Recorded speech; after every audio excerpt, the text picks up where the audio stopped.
Husna Maria Daniel binti Abdullah, nombor matrik 054257. Tajuk ialah pasal ikhtilaf dalam musyarakah.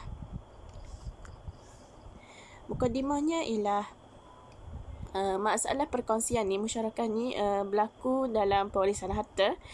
Warisan harta ni dianggap orang Muslim ni satu perkara yang penting, kerana orang Muslim menganggap dengan pewarisan harta ni akan menjamin masa depan seorang tu. Dan perkara ni telah berlangsung sampai hari ini dah. Okay, ceritanya mengenai kes ni berlaku sebabnya perkara ni berlaku semasa zaman Umar. Okay, di mana perkara ni telah menghilangkan unsur-unsur dan menjatuhkan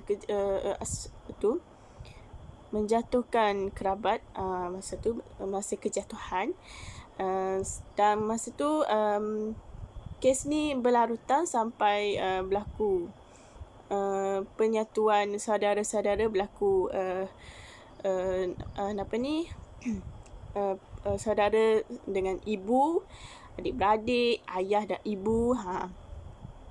Dan dia menjadikan sepertiga dari mereka ni sama ketika ditanya tentang penghakiman ni. Dan Umar dia menjawab mengenai kes ni, dia kata sama je antara ni apa yang dipersoalkan tu, sama je. Dan perkara ni disokong oleh ramai, antaranya ialah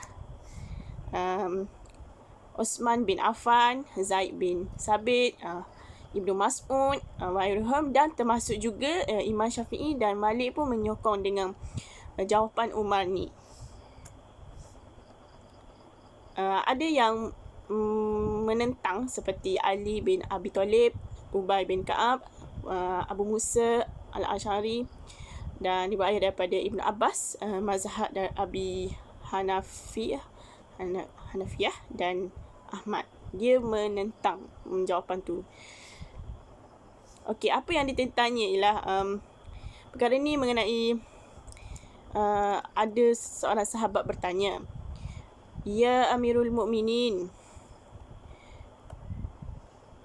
dia kata, andainya seorang ayah tu dicampak, seorang ayah seperti batu yang dilempar kepada lautan, dan tidakkah anak dan ibu tu adalah satu? Maknanya walaupun ayah kita tak ada, tapi still benda tu berkait dengan ibu. Sebabnya apa? Yang menjadi jawapan sini ialah adik-beradik seibu, adik-beradik sebapa, dia menganggap sama. Sebab dan benda tu senang untuk kita beri harta. Perkataan ni orang kata dikata oleh Zaid yang mengata, dan ramai yang menyokong, di antaranya yang tadi saya sebut tadi. Lepas tu dan perkara ni berlarutan, dan kita boleh faham maksudnya di sini, kalau adik-beradik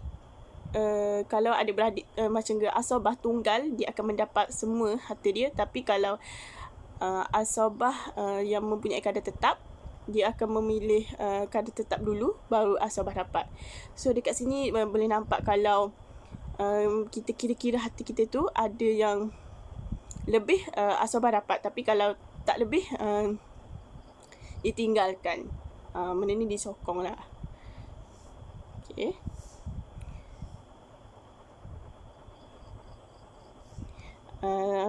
Dan oleh itu harta tidak akan berbaki lah. Maksudnya tak ada tertinggal, sebabnya dah semua dah settle.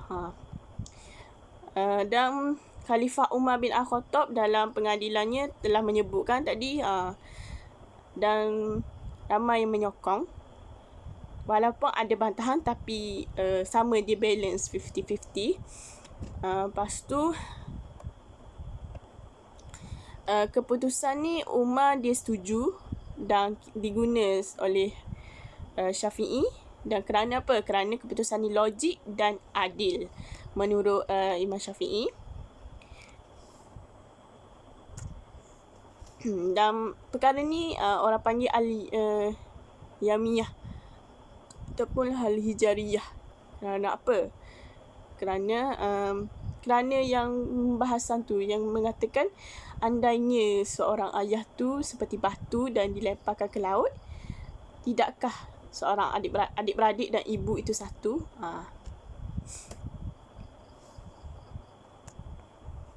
Okey, ada syair mengenai perkara ni. Dia berkata, dan sekiranya anda menjumpai suami ataupun pewaris dan saudara lelaki yang mendapat ketiga, yang ketiga yang mungkin saudara lelaki yang seibu, macam tu, dan juga adik-beradik untuk ibu dan ayah, maknanya adik-beradik tu seibu seayah dan mereka mengambil wang untuk mengenakan perempuan. Berlaku perselisihan macam tu, macam adik-beradik seibu sebapa ni nak harta daripada adik-beradik seibu. Jadi ada syair ni berkata, jadilah mereka semua sebagai ibu dan jadikanlah ayah mereka tu batu di laut. Maknanya selesaikanlah kes ni dengan bab pembahasan Omar ni yang mengatakan kalau adik-beradik seibu sebapa dengan adik-beradik seibu mendapat 1/3 baki tu dan dikongsi. Kenapa? Kerana dua ni diibaratkan satu. Dan janganlah kita abai dia benda ni.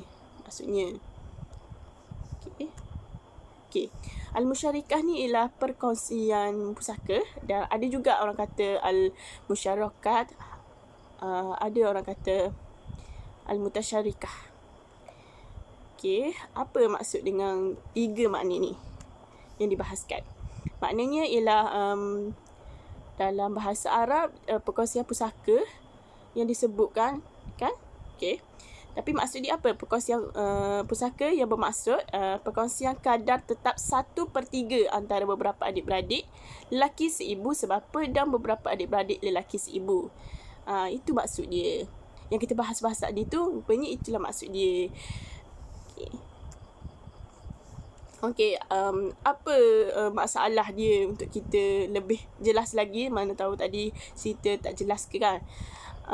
Masalah dia adalah mengenai suami, mengenai datuk,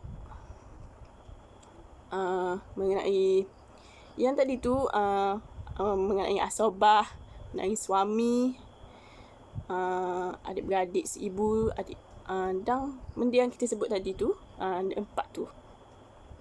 Okay. Itu az-zawj, ummun, au ni ibu ataupun datuk.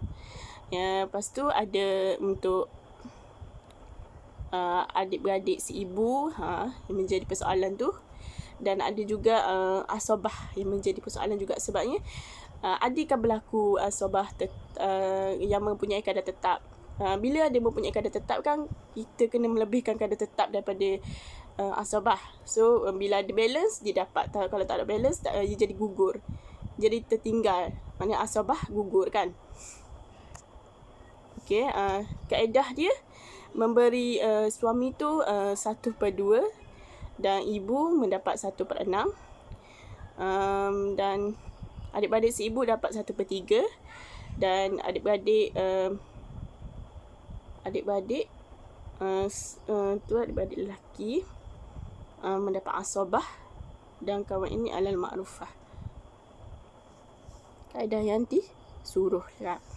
Khulasahnya kita ni sebagai ni kenalah selesaikan pewarisan tu dengan adil, kena bijaksama.